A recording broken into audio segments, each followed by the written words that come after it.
नमस्कार शेतकरी मित्रांनो, मी सुमेध. आपली माती आपले लोक या यूट्यूब चॅनलमध्ये तुमचे पुन्हा एकदा स्वागत आहे. शेतकरी मित्रांनो, मला शेतकरी मित्रांचे कमेंट येत आहे, सोयाबीन पूर्ण फुलोऱ्यात आहे पण अळी लागली आहे. आता अळीचा फवारणी केली तर फूल गळतील का? आज या प्रश्नाचे उत्तर आपण या व्हिडिओमध्ये देणार आहे. शेतकरी मित्रांनो, व्हिडिओ शेवटपर्यंत बघा. व्हिडिओ आवडल्यास लाईक शेअर कमेंट नक्की करा. तर चालू करूया आपल्या या व्हिडिओला शेतकरी मित्रांनो.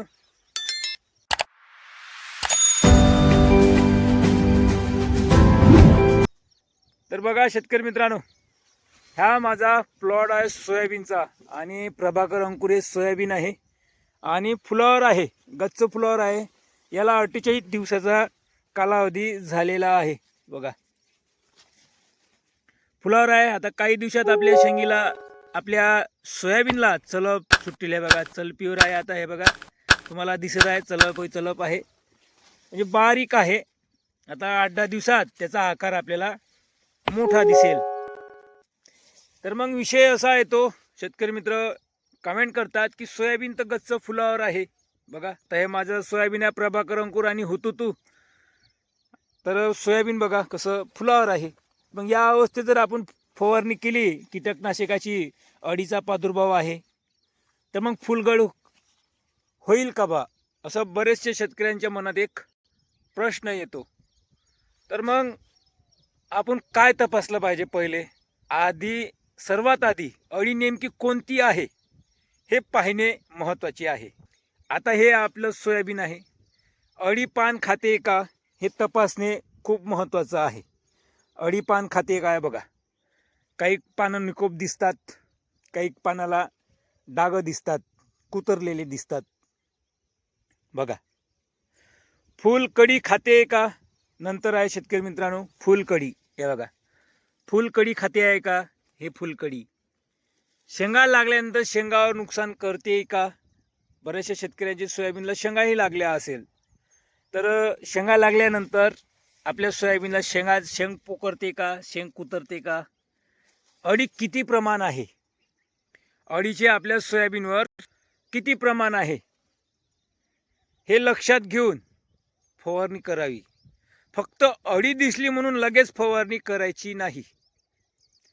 शेतकरी मित्रांनो, फक्त अळी दिसली म्हणून लगेच फवारणी करायची नाही. मग शेतकरी मित्रांनो, फुलोऱ्यात फुलगळ का होऊ शकते? फुलगळ फक्त औषधीमुळेच होते असे नाही का? शेतकरी मित्र अळी दिसली की फवारणी करतात. मग फवारणी केली का मग फुलगळ होते. मग शेतकरी मित्रांच्या असं लक्षात येते की बा आपण फुलोरा अवस्थेत फवारणी केली आणि किडीचा प्रादुर्भाव होता, नुकसानाची पातळी गाठीच्या अगोदरच आपण फवारणी केली, तर जास्त प्रादुर्भाव होऊ नये यासाठी मग शेतामध्ये येतो, चेक करतात शेतकरी. आपण फवारणी केल्यामुळेच फुलगळ झाली आपल्या सोयाबीनची. तर फवारणी केल्यामुळे गड होते का? तर बघा शेतकरी मित्र, फवारणी केलेच ह्याच प्रकार राहत नाही. शेतकरी मित्रांनो, एकच प्रकार राहत नाही. तर बघा फुलगळ फक्त औषधीमुळेच होत नाही असे नाही आहे. शेतकरी मित्रांनो, जास्त पाऊस, सतत ढगाळ वातावरण, तुम्ही फवारणी केल्यानंतर जास्त पाऊसही येऊ शकतो, सतत ढगाळ वातावरण राहू शकते, जास्त उष्णताही राहू शकते, पाण्याचा ताणही बसू शकतो, जास्त ओलावा राहू शकते जमिनीमध्ये, किडीचा प्रादुर्भाव आणि चुकीची अयोग्य फवारणी, यापैकी अनेक कारणामुळे फुलगळ होऊ शकते. शेतकरी मित्रांनो, नुसतं फवारणीच केल्यामुळे आपल्या सोयाबीन पिकाची फुलगळ होईल असं नाही. शेतकरी मित्रांनो, बरेचसे कारण असतात. तर आता हे माझं सोयाबीन प्रभाकर अंकुर तुम्हाला दिसत आहे, गुलाबी कलरचं फूल आहे आणि चलप आहे. बघा आता वातावरण कसं आहे, ढगाळ वातावरण आहे, पाणी येण्याची शक्यता आहे. तर या अवस्थेत जर पाऊस आला तर फुलावर बुरशी येईल. पण पाऊस आला का, वातावरण ढगाळ आहे, याची नुकसान पाहायची, तेव्हा कुठे आपण फवारणीचं नियोजन करायचं. शेतकरी मित्रांनो, मग फुलोऱ्यात अळी असेल तर काय करावे, नाही का? मग फुलोऱ्यात अळी असेल तर काय करावे?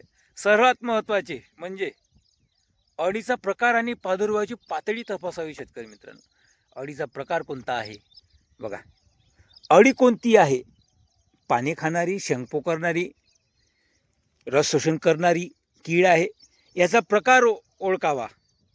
जर अळीमुळे पिकाचे आर्थिक नुकसान होण्याची शक्यता असेल तर पिकासाठी शेतकरी मित्रांनो, पिकासाठी शिफारस केलेली औषधाची मात्रा नंतरच कीटकनाशकाची फवारणी करावी. बरेचसे शेतकरी काय करतात, आता शेवटची फवारणी आहे, कोराजन मारून देतो, ॲम्प्लिगो मारून देतो, नंतर अळी येणार नाही. तसं नका करू शेतकरी मित्र. आपल्या सोयाबीन पिकाची, हे जे आपलं सोयाबीन पीक आहे शेतकरी मित्रांनो, याची अवस्था पाहूनच औषधीचा डोस घ्यावा. केव्हा केव्हा औषधीचंही रिॲक्शन येते. झाडाला आवश्यकतेनुसार न मारलेली फवारणी आपल्या सोयाबीन पिकाला घातक आहे शेतकरी मित्रांनो. माझं सोयाबीन कसं आहे, निकोप आहे. तुम्हाला कात्रा दिसतच असेल, पण अळी दिसत नाही आहे. पण नुकसानाची पातळी खूप कमी आहे. मग मी लगेच फवारणी करणार का? नाही. अजून हे सोयाबीन माझं फुलावरच आहे, चलप धराचंच आहे, गच्च फुलावर आहे. चलपीवर सुटणार आता बघा आहे, चलपही चलप सुटणार आता.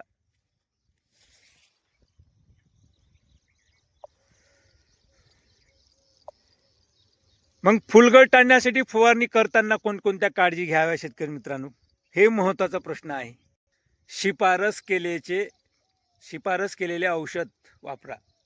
जे काही आपण अळीचा प्रकार पाहिलेला आहे, अळी कोणती आहे त्यानुसार जे काही आपण औषधी शिफारस करतो फवारणीसाठी तेच वापरा. जे काही डोस आहे औषधीचा तोच डोस द्या. आणि अनावश्यक औषधामध्ये मिश्रण करू नका शेतकरी मित्रांनो. कडक उन्हात फवारणी टाळा. जर उघाड असेल, ऊन असेल, कडक उन्हात फवारणी नका टाळू. पावसाचा अंदाज पाहून फवारणी करा. फवारणी करताना पिकात अनावश्यक ताण येणार नाही याची काळजी घ्या शेतकरी मित्रांनो. तर शेतकरी मित्रांनो, हे जर लक्षात घेऊन आपण फुलावस्थामध्ये जर फवारणी केली तर नक्कीच आपली फुलगळ होणार नाही. मग सर्वात महत्त्वाचा प्रश्न शेतकरी मित्रांनो, तरी शेतकऱ्यांना डाऊट आहे, फवारणी केली तर 100% फुलगळ होईल का? फुलावस्थामध्ये किडीचा प्रादुर्भाव असेल आणि अळी असेल तर मग 100% फुलगळ होईल का? नाही. फवारणी केली म्हणजे निश्चित फुलगळ होईल असे म्हणता येत नाही. फुलगळ होण्याचा धोका औषधाचा प्रकार, डोस, फवारणीची वेळ, हवामान आणि पिकाची अवस्था यावर अवलंबून असते शेतकरी मित्रांनो. तर आपले सर्वच जे काही आपण फवारणीचं निदान लावतो आपल्या सोयाबीन पिकावर, मी आताच सांगितलं शेतकरी मित्रांनो, फवारणी फुल अवस्थामध्ये जर किडीचा प्रादुर्भाव असेल तुमच्या शेतामध्ये, जर आपण किडीचं नियंत्रण केलं नाही तर किडीची नुकसानची पातळी ही जास्त होऊ शकते, नुकसान होऊ शकते, नाही का? मग बऱ्याचशा शेतकऱ्यांना त्याचा अनुभव येतो की फुल अवस्थामध्ये मी फवारणी केलेली आहे, मग फुलगड दिसतात त्याला शेतकऱ्यांना.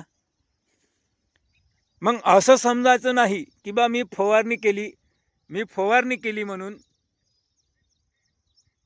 फुलगड झाली. नाही, त्याचे बरेचसे कारण आहेत.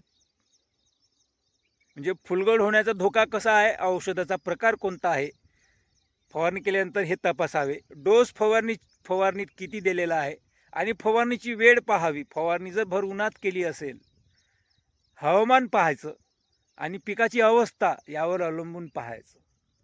नंतर निदान लागते शेतकरी मित्रांनो. आपल्याला खरी परिस्थिती माहीत पडते की नेमकं फुल अवस्थामध्ये कीड अवस्था होती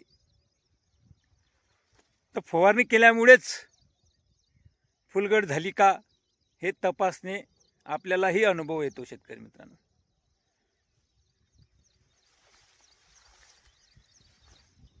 तर शेतकरी मित्रांनो, अशा पद्धतीने जर आपण सोयाबीन पिकामध्ये सोयाबीनची अवस्था पाहून जर आपण योग्य फवारणी केली तर नुकसान होणार नाही, फुलगळ होणार नाही. तर हे माझं हुतुतू सोयाबीन आहे. 48 दिवसाचा कालावधी झालेला आहे, नाही का. आता माझ्या सोयाबीनला बघा ना, पूर्ण झाड बघा, फुलर आहे आणि फुलाचं रूपांतर चलपीमध्येही होत आहे. तर शेतकरी मित्रांनो, फुलऱ्यात अळी दिसली म्हणून घाबरू नका, घाबरण्याची गरजच नाही. आणि फुलगळ होईल म्हणून अळीचा प्रादुर्भाव दुर्लक्षितही करू नका. आधी अळी ओळखा, प्रादुर्भाव तपासा आणि मगच योग्य निर्णय घ्या. तुमच्या सोयाबीनला कोणती अळी आहे आणि कोणतं कीटक आहे, कोणती रस शोषण करणारी किडी आहे, याचा प्रादुर्भाव तपासल्यानंतरच फवारणीचा विचार करा शेतकरी मित्रांनो. तर शेतकरी मित्रांनो, तुमच्या शेतातील सोयाबीन किती दिवसाचे झाले आहे आणि सध्या फुलोऱ्याची अवस्था कशी आहे ते कमेंटमध्ये नक्की सांगा. आणि आपला हा व्हिडिओ जर तुम्हाला आवडला असेल शेतकरी मित्रांनो, नक्की शेअर करा, लाईक करा, कमेंट करा.